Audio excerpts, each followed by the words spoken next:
Pawan image graph తారాస్థాయికి చేరిందా? కేంద్రంలోనూ రాష్ట్రంలోనూ ఆయనకు పరపతి పెరిగిందా? వైసీపీ సోషల్ మీడియా కార్యకర్తలను కట్టడి చేయడం దగ్గర నుండి తిరుమలలో తొక్కిసలాటలో క్షమాపణ చెప్పడం వరకు ఆయన ఏం చేసినా అదొక సంచలనం అవుతోంది. దీంతో పవన్ రాజకీయ శైలిని సర్వత్రా కొనియాడుతున్న పరిస్థితి ఇప్పుడు నెలకొంది. స్వచ్ఛమైన రాజకీయాలు చేస్తూ పొలిటికల్ ట్రెండ్ సెట్టర్గా మారిన పవన్ కళ్యాణ్ దేశంలోనే రాజకీయ నేతలకు ఆదర్శప్రాయంగా మారారా?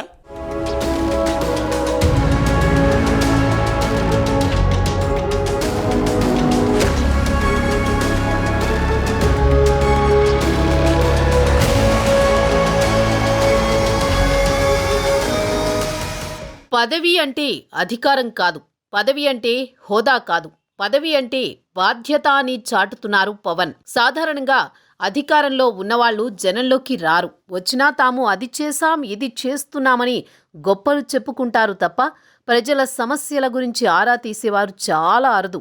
కానీ పవన్ కళ్యాణ్ అందుకు పూర్తి భిన్నం. అధికారంలో ఉండి రాష్ట్ర వ్యాప్తంగా క్షేత్రస్థాయిలో జనంలో తిరుగుతున్నారు. గత 5 ఏళ్లలో పరదాలు కట్టుకుని తిరిగిన జగన్ తీరుకు అధికారంలో ఉండి ప్రజల్లో పర్యటిస్తూ ప్రజా సమస్యలు తెలుసుకుని అక్కడికక్కడే పరిష్కరిస్తున్న పవన్కు అసలు పొంతనే లేదంటున్నారు రాజకీయ పరిశీలకులు. పాలనలో పవన్ వ్యవహరిస్తున్న తీరుకు ఇటు రాష్ట్రంలో అటు కేంద్రంలో పవన్ గ్రాఫ్ పైపైకి చేరుతోంది. రాజకీయ వర్గాల్లో కామెంట్స్ వినిపిస్తున్నాయి.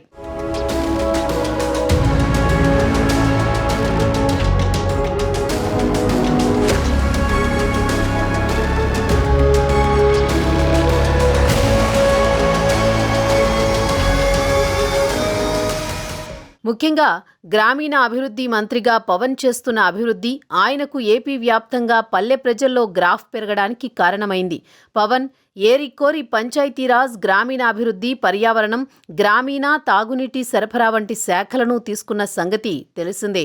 ఇవన్నీ తన మనసుకు, జనసేన మూల సిద్ధాంతాలకు దగ్గరగా ఉన్నవని స్వయంగా ఆయనే చెప్పారు. మరోవైపు ఇప్పటికీ రాష్ట్ర జనాభాలో అత్యధికం గ్రామాల్లోనే నివసిస్తున్నారు. ఈ నేపథ్యంలో గ్రామీణ ప్రాంతాల్లో రోడ్లు, మినరల్ తాగునీరు, విద్యుత్ సౌకర్యాలు, మురుగునీటి పారుదల సౌకర్యాలు, సిమెంట్ రోడ్లు, మొక్కల పెంపకం, ఇంటింటికి కుళాయిలు, రక్షిత తాగునీటి వ్యవస్థ ఇలాంటివన్నీ చేపట్టి గ్రామాలను అభివృద్ధి చేస్తూ పవన్ పల్లె ప్రజల గుండెల్లో గ్రాఫ్ పెంచుకున్నారు. అంతేకాదు జగన్ హయాంలో గుంతల రోడ్లతో అస్తవ్యస్తంగా ఉన్న తమ గ్రామాల్లో ఇప్పుడు పవన్ చేస్తున్న అభివృద్ధిని పోల్చి జగన్కు పవన్కు పోలికే లేదని కామెంట్స్ చేస్తున్నారు.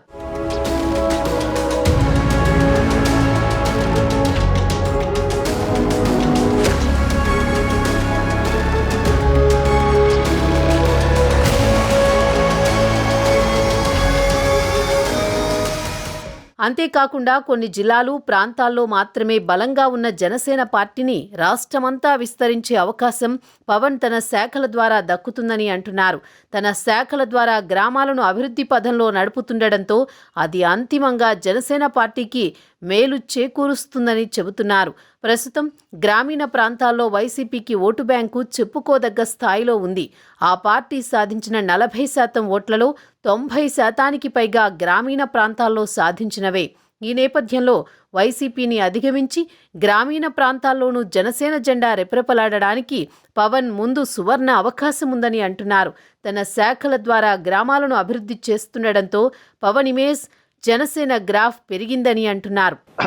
రాష్ట్ర సమకాలీన రాజకీయాల్లో ఒక విలక్షణమైన పాత్ర ఎంచుకొని మరీ ముందుకు వెళ్తున్నారు పవన్ కళ్యాణ్ గారు. మామూలు సమకాలీన రాజకీయాలు అంటే ఇప్పటివరకు మనం రాజకీయాలు చూసిందంటే కొన్ని కోట్లు పెట్టి ఎమ్మెల్యే కావటం, లేదా ఆ కుల సమీకరణలో భాగంగా మంత్రులు కావటం, ఆ తర్వాత 5 ఏళ్ళు కొంత ఏదైతే ఖర్చు పెట్టారో వాటిని వెనక్కి తీసుకునే కార్యక్రమంలో రకరకాల కార్యక్రమాలు నెరపటం. ఇది రాజకీయంగా ఇప్పుడున్న పరిస్థితి. ఇక్కడే కాదు, దేశవ్యాప్తంగా అదే పరిస్థితి ఎదురవుతుంది. ముఖ్యంగా తెలుగు రాష్ట్రాల్లో మనం అటు తెలంగాణలో, ఇక్కడ ఆంధ్రప్రదేశ్లో చూసినా కూడా అదే పరిస్థితి కనిపిస్తాం. దానికి భిన్నంగా పవన్ కళ్యాణ్ గారు ఒక నూతన రాజకీయ పందాన్ని అనుసరిస్తూ ముందుకు వెళ్తున్నారు.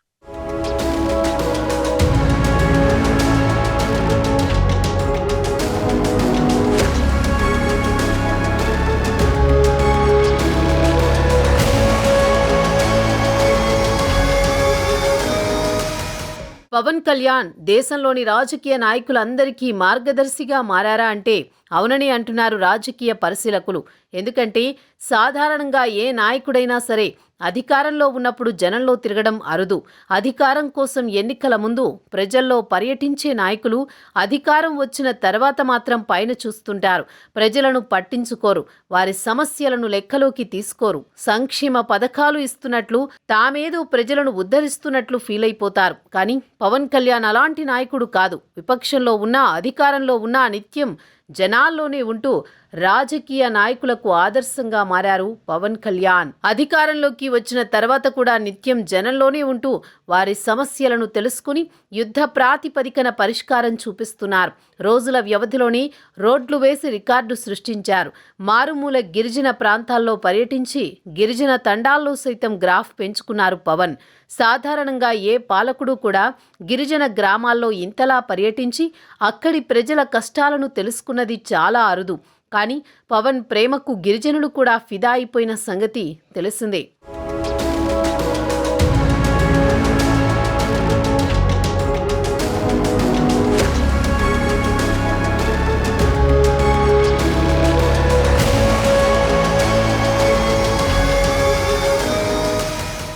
ఏ నాయకుడైనా సరే అధికారంలోకి వచ్చిన తర్వాత 5 ఏళ్ల పాటు అడిగేవారు ఉండరు. ఏం చేసినా ఏం చెయ్యకపోయినా పట్టించుకునేవారే ఉండరు. విపక్షాలు గగ్గోలు పెట్టినా పెడచెవిన పెడుతుంటారు. ప్రజలు అడిగినా పట్టించుకోరు. అసలు అధికారంలో ఉన్న పాలకులు 5 ఏళ్ల పాటు ఏం చేసినా ఏం చెయ్యకపోయినా చెల్లిపోతుంది. కొంతమంది అయితే అడ్డగోలుగా దోచుకోవడానికి అధికారం దక్కింది అనుకుంటూ ఉంటారు. అదే పనిలో ఉంటారు. ఎన్నికలకు ముందు చెప్పే మాటలకు అధికారంలోకి వచ్చిన తర్వాత చేసే పనులకు పొంతనే ఉండదు. దాదాపు రాజకీయ నాయకుల తీరు ఇలానే ఉంటుంది. కానీ దేశ చరిత్రలో మొట్టమొదటిసారి ఒక రాజకీయ నాయకుడు ప్రజల కోసమే రాజకీయాలు చేస్తూ ప్రజల కోసమే అన్నీ వదిలేసుకుని ప్రజా జీవితంలోకి వచ్చిన నాయకుడిగా చరిత్రలో నిలిచిపోయారు. రివెంజ్ పాలిటిక్స్ చెప్పలేదు. జస్ట్ మనకి ఇచ్చిన మ్యాండేట్ ని గుర్తుపెట్టుకోండి, మనకి ఎలా గెలుపు వచ్చిందో ఆలోచించండి, దానికి కృషి చేస్తూ ప్రజలకు అనుగుణంగా పనిచేద్దాం, వాళ్ళ మనల్ని పొందాం, వాళ్ళు సంతోషంగా ఈ రాష్ట్రంలో ఉండడం. మనం రాష్ట్ర రాజకీయాల్లో కీలక మార్పు తెచ్చిన వ్యక్తి పవన్ కళ్యాణ్ గారిగా చరిత్రలో నిలిచిపోయాడు సార్ ఆ రోజు. సో అలాగే పరిపాలన అందుకున్న తర్వాత ఎస్పెషల్లీ ఇక్కడ కీలకమైన డెసిషన్ డిప్యూటీ సీఎం. సో అందరి ఆలోచనకి అందకుండా ఆయన డిప్యూటీ సీఎం తీసుకున్నారు. సో ఆయనకు ఒక డిపార్ట్మెంట్స్ కొన్ని ఇచ్చారు. కానీ మా అందరికి డిప్యూటీ సీఎం తీసుకున్నారే అన్న ఒక ఫీలింగ్ లో ఉన్న ప్రజలకి డిప్యూటీ సీఎం కోసం కొట్టుకునే స్థాయికి ఆ పొజిషన్ తీసుకొని వచ్చారు. సో అది మీరు గమనించాలి.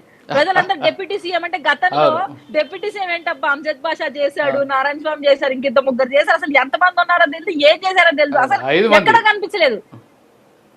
సో ఒక పొజిషన్ తీసుకోవడం కదా, ఆ పొజిషన్ కి వన్న తీసుకొని వచ్చి ఈ రోజు డిప్యూటీ సీఎం అనే పదవి కోసం కొట్టుకుంటున్నారు జనాలు. సో ఆ క్రెడిట్ కూడా మనం పవన్ కళ్యాణ్ గారికి ఇవ్వాలి. ఎందుకంటే ఆయన తీసుకుని వచ్చిన తీరు, ఆయన చేస్తున్న రిఫార్మ్స్ యాజ్ ద వే ఆయనకి ఇచ్చిన ఏదైతే పంచాయతీ రాజ్ ఉందో దాన్ని ఇంప్లిమెంట్ చేసుకుంటున్నాడు. ఒక పక్క డిప్యూటీ సీఎం గా రాష్ట్ర బాధ్యతలు తీసుకుంటున్నాడు, ఇతర రాష్ట్రాలకు వెళ్ళి క్యాంపెయినింగ్ చేస్తున్నారు, కార్యకర్తలతో మమేకం అవుతున్నారు, క్యాడర్ ని బిల్డప్ చేసుకుంటున్నాడు, కన్స్ట్రక్టివ్ పాలిటిక్స్ చేస్తున్నాడు. ఎవ్రీవేర్ ఎక్కడ చూసినా ఈ రోజు ఏకైక పేరు ఎవరిదైనా ఉందంటే పవన్ కళ్యాణ్ గారు.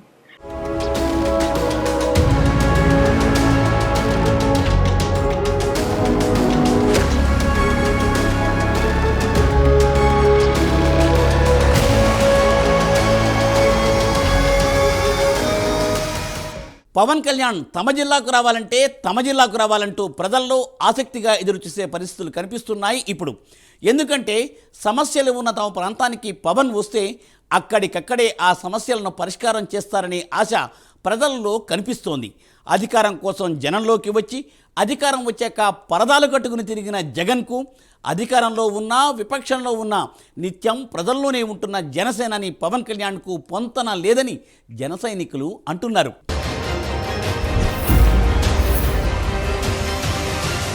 పవన్ అందరిలాంటి నాయకుడు కాదు. ఓట్లు వేసి గెలిపించిన ప్రజలకు జవాబుదారీతనంగా ఉంటున్నారు పవన్. సుదీర్ఘ రాజకీయ ప్రయాణంలో నిత్యం ప్రజల్లో ఉంటూ ప్రజలతో మమేకమవుతూ ప్రజల మనిషిగా ముద్ర వేయించుకున్నారు ఆయన. పాలనలో పవన్ తీరు జాతీయ స్థాయిలో కూడా ఆయన ఇమేజ్ గ్రాఫ్ పెరగడానికి కారణమైంది.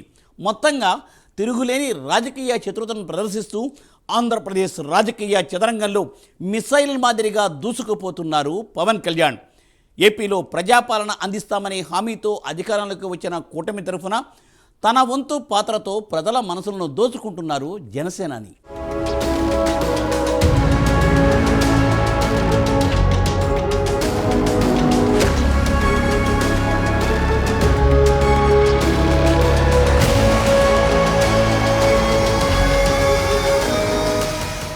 అధికారంలో ఉన్న పాలకులు బాధ్యతగా ప్రజలకు జవాబుదారీతనంగా ఉండడం చాలా అరుదు. ఏపీలో కొత్త ప్రభుత్వం కొలువుదీరి 7 నెలలు గడిచిపోయింది. ఈ 7 నెలల్లో కేంద్రంలో రాష్ట్రంలో మంచి పేరు తెచ్చుకుని గ్రాఫ్ పెంచుకున్నారు పవన్. ఒకవైపు జాతీయ స్థాయిలో కీలక నాయకుడిగా పవన్ ఎదుగుతున్నారు. ఇంకోవైపు ఆంధ్రప్రదేశ్ రాజకీయాల్లో తనదైన పాత్ర పోషిస్తున్నారు. అధికార పక్షంలో అనేక సంస్కరణలు తీసుకొస్తూ పాలనలో తనదైన ముద్ర వేస్తున్నారు. తప్పు చేస్తే తన మన తేడా లేకుండా ప్రశ్నిస్తున్నారు. ఇప్పటికే సోషల్ మీడియా ఉన్మాదులకు సంబంధించి గట్టిగా ట్రీట్మెంట్ ఇచ్చేలా పవన్ వాయిస్ రైజ్ చేశారు. పవన్ దెబ్బకు సోషల్ మీడియాలో వ్యక్తిత్వ హననాలు చేస్తూ తప్పుడు రాతలు రాయాలంటే వణికిపోతున్నారు.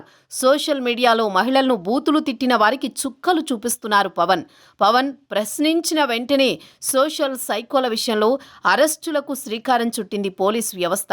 గత ప్రభుత్వంలో రెచ్చిపోయి పోస్టులు పెట్టిన వారిని వరుసగా అరెస్టులు చేసింది.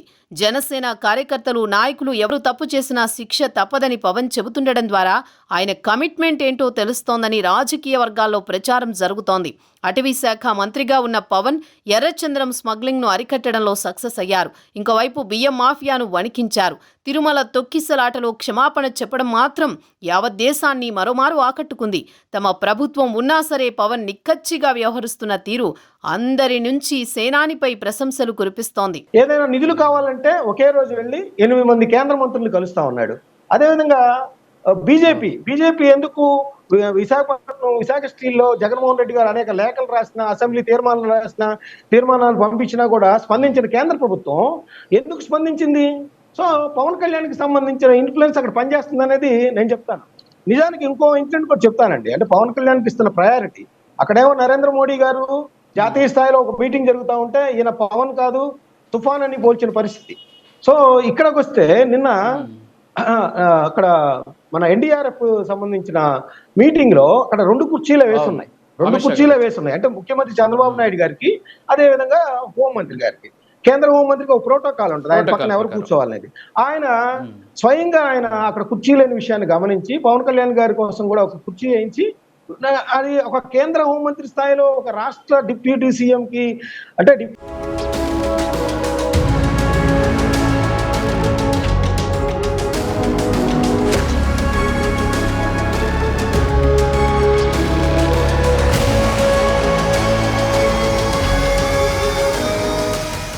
పవన్ ఇప్పుడు రాష్ట్రంలోనే కాదు దేశంలోనే కీ రోల్గా మారారు. పవన్ ఒక నియోజకవర్గానికి కాదు, ఒక రాష్ట్రానికి కాదు, దేశంలో ఒక ప్రత్యేక స్థానం సంపాదించుకున్నారని చెప్పుకోవచ్చు. పిఠాపురం నియోజకవర్గం నుంచి ఎమ్మెల్యేగా గెలుపొంది ప్రస్తుతం రాష్ట్ర మంత్రిగా, డిప్యూటీ సీఎంగా ఆంధ్రప్రదేశ్ రాష్ట్రానికి సేవలందిస్తున్నారు. ముఖ్యమంత్రి చంద్రబాబుతో సమానంగా రాష్ట్రంలో కూటమి నుంచి పవన్ కళ్యాణ్ ప్రధాన పాత్ర పోషిస్తున్నారని చెప్పుకోవచ్చు. అయితే రాష్ట్రంతో పాటు దేశంలో అధికారంలో ఉన్న బీజేపీ సైతం ఎక్కువగా పవన్ కళ్యాణ్కు మద్దతు తెలుపుతూ ఉంటుంది. మొత్తంగా జాతీయ స్థాయిలో ఫోకస్ అవుతూనే రాష్ట్రంలో తన పట్టు నిలుపుకుంటూ తనదైన శైలిలో దూసుకుపోతున్నారు పవన్.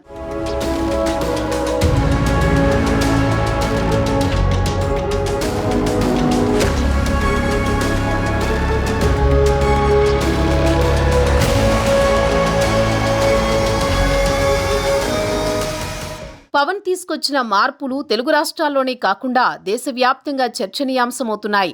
నిస్వార్థానికి కేరాఫ్ అయిన పవన్ ప్రభుత్వ పథకాలకు పేర్ల విషయంలో విప్లవాత్మక మార్పులు తెచ్చిన సంగతి తెలిసిందే. జగన్ ప్రభుత్వం అన్ని పథకాలకు వైఎస్ జగన్ పేర్లే పెట్టిన సంగతి తెలిసిందే.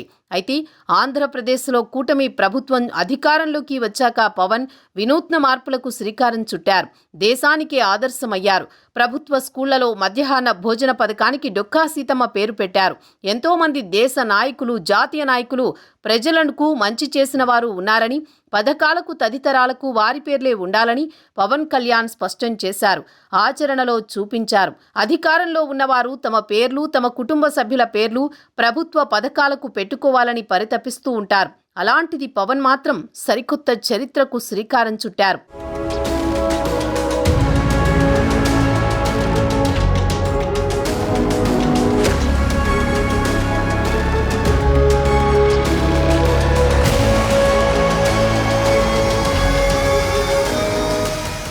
గత పాలకులకు భిన్నంగా పవన్ కళ్యాణ్ పాలనలో తీసుకొస్తున్న మార్పులు రాజకీయ వర్గాల్లోనే కాకుండా సామాన్య ప్రజల్లో సైతం చర్చనీయాంశమవుతున్నాయి.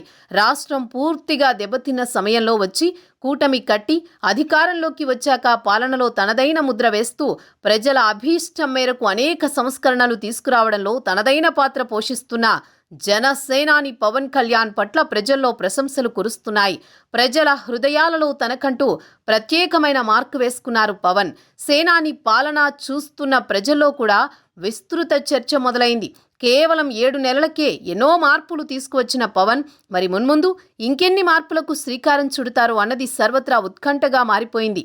ఎట్లయితే గతంలో ఎన్నిసార్లు వెళ్ళినా ఎందుకు వెళ్ళినాడో చెప్పలేకపోయాడు, ఏం తెచ్చాడో చెప్పలేకపోయాడు. ఎందుకు వెళ్ళినప్పుడల్లా అవినాష్ గారి కేసు ముందో వెనకో లేదంటే బాబాయ్ కేసు మీదనే వెళ్తా ఉన్నారని ఒక నానుడు ఇక్కడ ఉండేది.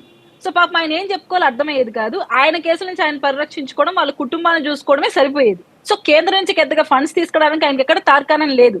సో ఇక్కడ పవన్ కళ్యాణ్ గారు క్లీన్ షీట్.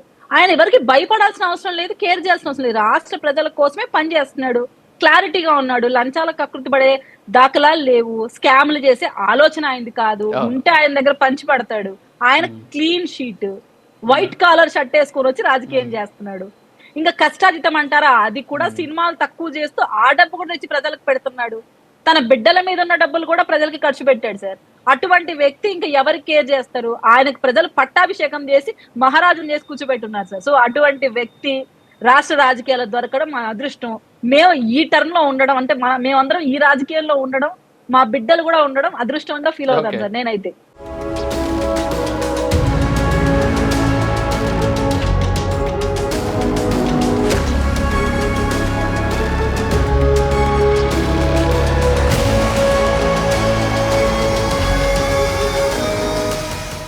సీట్ల పరంగా చూస్తే వైసీపీకి రెట్టింపు సంఖ్యలో జనసేన ఎమ్మెల్యేలున్నారు. ప్రస్తుతం జనసేన అధికారంలో భాగస్వామిగా ఉంది. పవన్ చరిష్మా చూస్తే టాప్ రేంజ్లో ఉంది. జనసేన అధికారంలో ఉండడంతో పార్టీని బలోపేతం చేసుకోవడం చాలా ఈజీ. వచ్చే ఎన్నికల నాటికి క్షేత్రస్థాయిలో పార్టీని బలోపేతం చేసుకుంటే అప్పటికి మరిన్ని సీట్లు గెలుచుకునే అవకాశం ఉంటుంది. పొత్తులో పోటీ చేసినా, ఒంటరిగా పోటీ చేసినా ఈ 5 ఏళ్లలో పార్టీ క్షేత్రస్థాయిలో బలపడితే 2029 ఎన్నికల్లో జనసేన బలం ఇంతకు 2-3 రెట్లు ఆ పైన పెరిగినా ఆశ్చర్యం లేదని రాజకీయ పరిశీలకులు అంటున్నారు.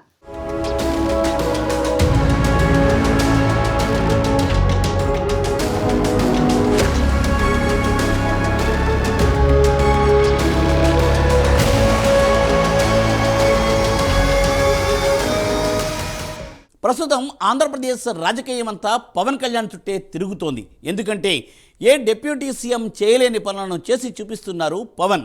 స్వాతంత్రం వచ్చాక ఎవరూ చేయలేని అనేక అభివృద్ధి పనులను కేవలం రోజుల వ్యవధిలో చేసి చూపించారు పవన్ కళ్యాణ్. దీంతో ప్రజల్లో ఆయనపై తిరుగులేని నమ్మకం కలుగుతోంది. కూటమికి ఆయోపొట్టులా ఉన్న పవన్ ఇమేజ్ గ్రాఫ్ పెరగడం ఇటు జనసేనకు అటు కూటమికి కూడా కలిసి వస్తోంది. గ్రౌండ్ లెవెల్లో జనసేన బలం పెరిగితే భవిష్యత్తులో ఆ పార్టీ ఆంధ్రప్రదేశ్ రాజకీయ చదరంగంలో కీలక స్థానానికి చేరుకున్న ఆశ్చర్యం లేదు. చూడాలి మరి మున్ముందు పవన్ పొలిటికల్ ఫ్యూచర్ ఏం మలుపులు తిరుగుతుందో అన్నది.